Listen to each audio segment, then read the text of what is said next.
Bismillahirrahmanirrahim. Alhamdulillah wassalatu wassalamu ala rasulillah sayyidi sallallahu alaihi wasallam. Wapendwa waheshimiwa waandishi pamoja na wajumbe kutoka jumuiya na taasisi za Kiislamu Tanzania, tunakutana tena leo katika kipindi cha pili. Naita kipindi cha pili kwa sababu siku chache zilizopita tulikutana kama jumuiya na taasisi za Kiislamu katika viwanja vya makao makuu ya Baraza Kuu la Waislamu Tanzania, na tulitoa tamko la pamoja la jumuiya na taasisi za Kiislamu.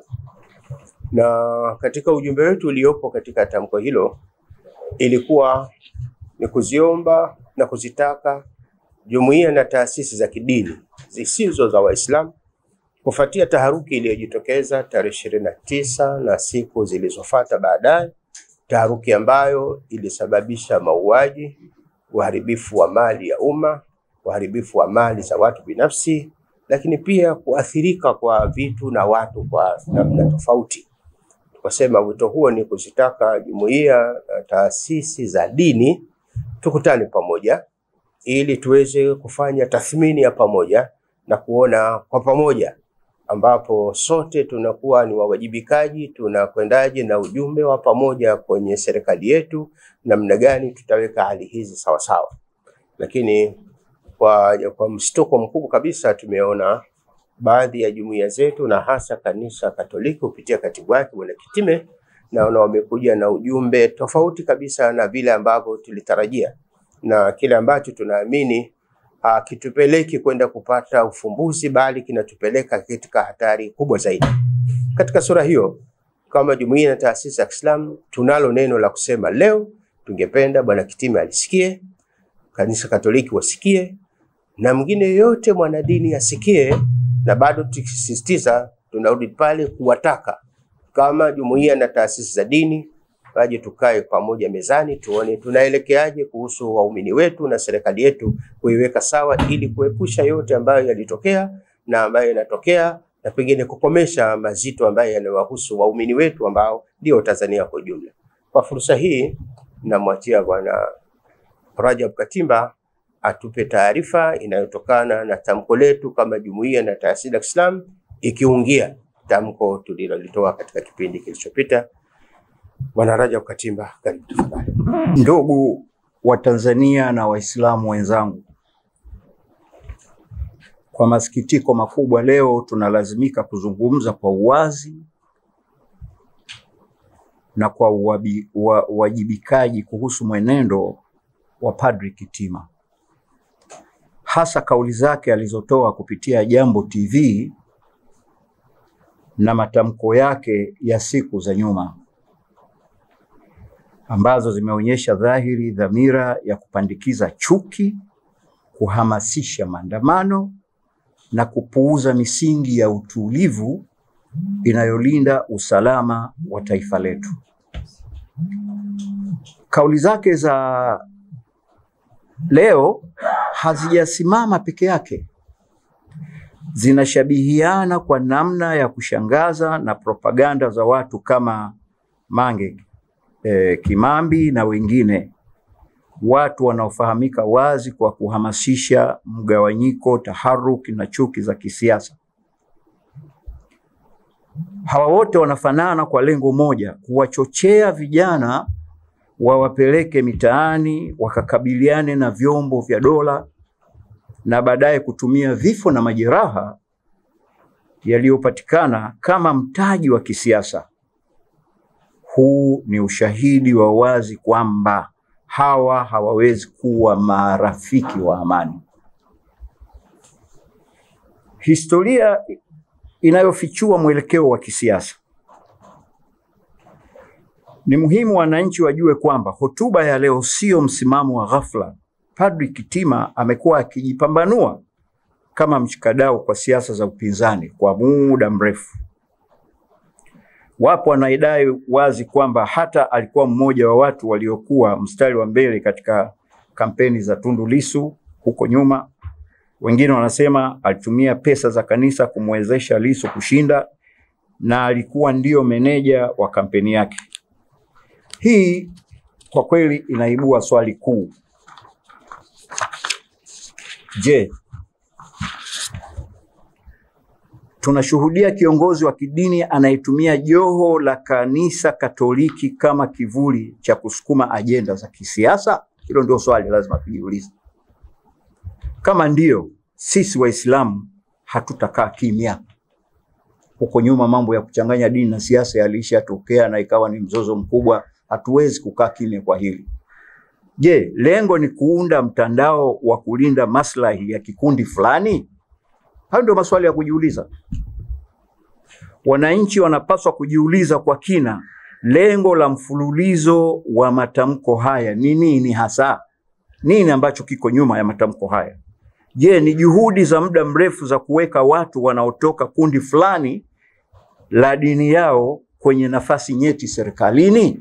Hili nalo ni swala lazima tujiulize, kwa sababu historia inaonyesha huko nyuma mambo yalikuwa yanakwenda vipi. Tumeshuhudia mifano kama ya Dr.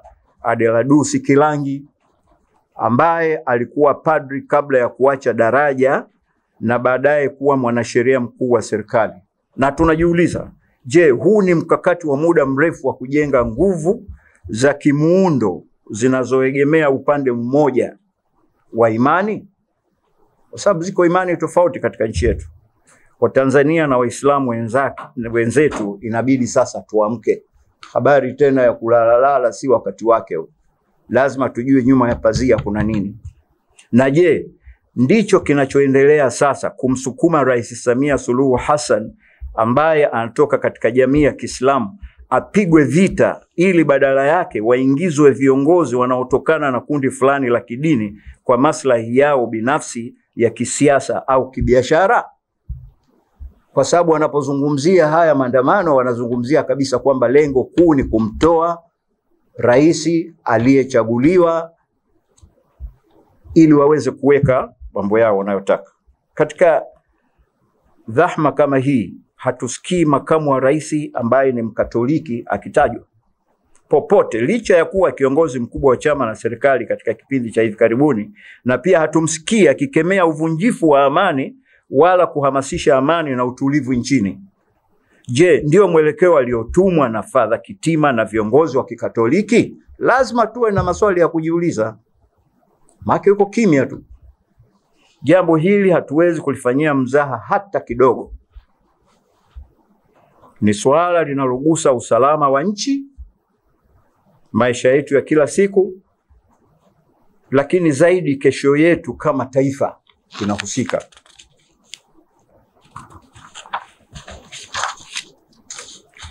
Namba 3, kuhusu uchunguzi wa Oktoba 29 na kauli zake za kupinga utaratibu wa haki. Sote tunajua kuwa tume huru ya uchunguzi ya kile kilichotokea Oktoba 29 na siku chache baada yake, ikiwemo vifo vya Watanzania, imeshaanzishwa na tayari imeanza kazi. Leo tumesikia wenyewe mwenyekiti wa tume, Jaji mkuu mstaafu Othman Chande akieleza hadidu za rejea, ikiwemo kutambua waliohusika kuchunguza vifo na kupendekeza hatua stahiki, ikiwemo kuwawajibisha waliohusika.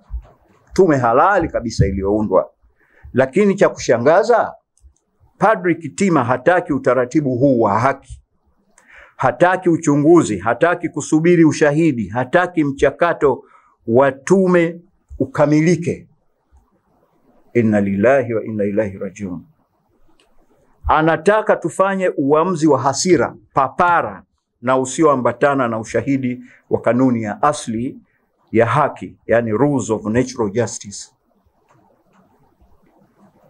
Anataka kuadhibu kabla ya uchunguzi. Sasa hapo tena alipofika, manake anatuingilia hata sisi, kwa sababu huwezi ukatoa haki kabla ya kuchungua. Anataka kuchochea taharuki wakati kazi kuchunguza, kuchukua hatua na kuleta uponyaji wa kitaifa ndio kwanza unaanza. Na swali kuu hapa sasa linakuja kwamba kwa nini hapendi utaratibu wa haki? Kuna nini nyuma ya pazia? Anaficha nini? Na haraka yake ni ipi? Kwa sababu ukifanya haraka huwezi kujua ukweli. Athari za ujumbe wake kwa amani na uchumi. Kile alichokifanya Padri Kitima ni hatari, si kwa siasa pekee, bali kwa uchumi mzima wa taifa letu, ajira kwa vijana wetu na umoja wa kitaifa. Kauli zake zinachochea uvunjifu wa amani. Huo ndio ukweli wenyewe.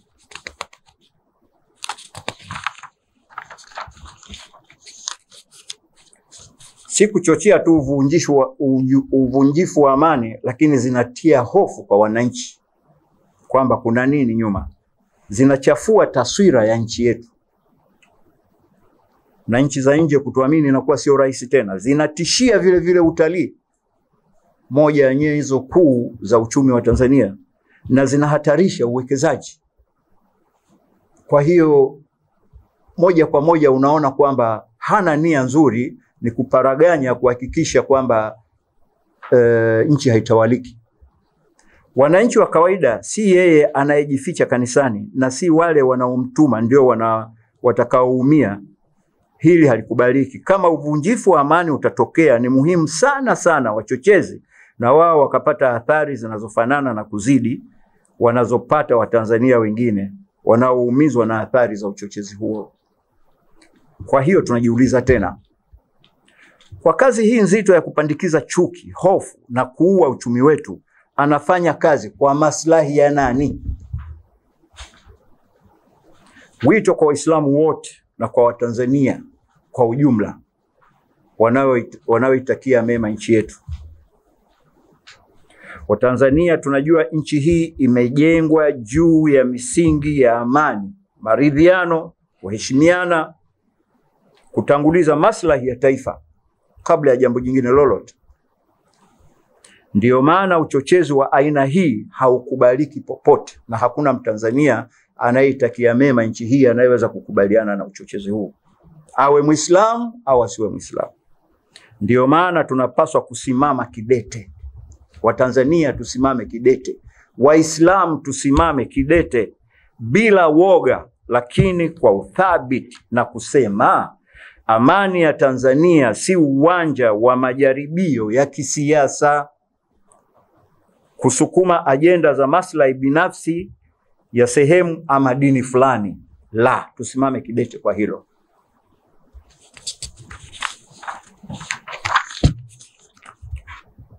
Na yeyote anayejaribu kuivuruga kwa vazi lolote alilovaa, ni lazima akumbushwe kwamba nchi hii imekuwa imara kwa sababu watu wake wamekataa kuruhusu migawanyiko ya kidini, kikabila au kisiasa kuwa silaha ya kuumiza taifa.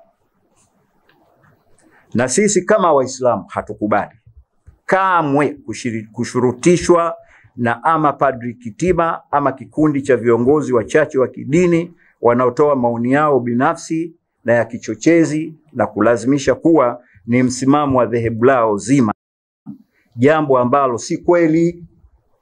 Sisi tuna jamaa na ndugu zetu wa Katoliki wengi tu wanakerwa na kuchukizwa sana na uchochezi huu, na si wa Katoliki bali na dini nyingine zote na madhehebu mengine yote. Tuna ndugu zetu wengi tu, tunaishi kama Watanzania, one team, one goal. Kwa hiyo katika hitimisho letu, ndugu wa Tanzania, hatutakubali kuona viongozi wa aina ya Padri Kitima wakitumia heshima ya majukwaa yao kuhamasisha fujo na uvunjifu wa amani. Hatutakubali. Hatutakubali kuona vijana wetu wanachochewa kufa ili kutengeneza mitaji ya kisiasa na ajenda za kukusanyia fedha kutoka kwa mabeberu ulimwenguni. Hilo hatutakubali. Hatutakubali kuona uchumi wetu unaporomoshwa maksudi ili kutengeneza taharuki ya kupata madaraka kwa taratibu za hila, wakati sasa uchumi wetu umekuwa unaonyesha nuru na jinsi unavyokwenda, halafu atokee mtu tuharibu. Hatutakubali. Amani ya Tanzania ni dhamana ya vizazi vyote. Sisi tutaondoka, watoto wetu wataondoka, na mwingine. Tanzania ni kubwa zaidi kuliko sisi. Kwa hiyo sisi na vizazi vyetu tunayo wajibu wa kuilinda, na naomba niwahakikishie tutailinda kwa wivu mkubwa sana, kwa jasho na damu, na tutawakabidhi watoto wetu Tanzania ya amani kama ile tulioirithi kwa wazee wetu. Kanisa liliwahi kuripoti umoja wa Commission of Armed Forces, tume ya majeshi ndani ya kanisa Katoliki. Barua ya Baraza Kuu kwenda kwa waziri wa mambo ya ndani iliyoandikwa na Baraza Kuu BAKWATA mwaka 98 ilichapishwa kwenye gazeti la Anuru la 98 vile vile ukurasa wa 11. Ikumbukwe kuwa katiba ya Jamhuri ya Tanzania ibara ya 147 kifungu cha kwanza inatamka wazi ni marufuku kwa mtu yeyote au shirika au kikundi cha watu isipokuwa serikali kuweka jeshi la aina yoyote.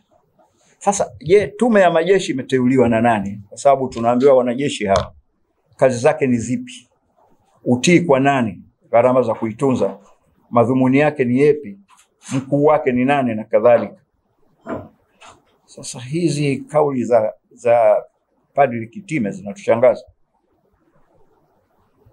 Na ripoti ya gazeti la Mwananchi la tarehe 6 mwezi wa 11 mwaka 2012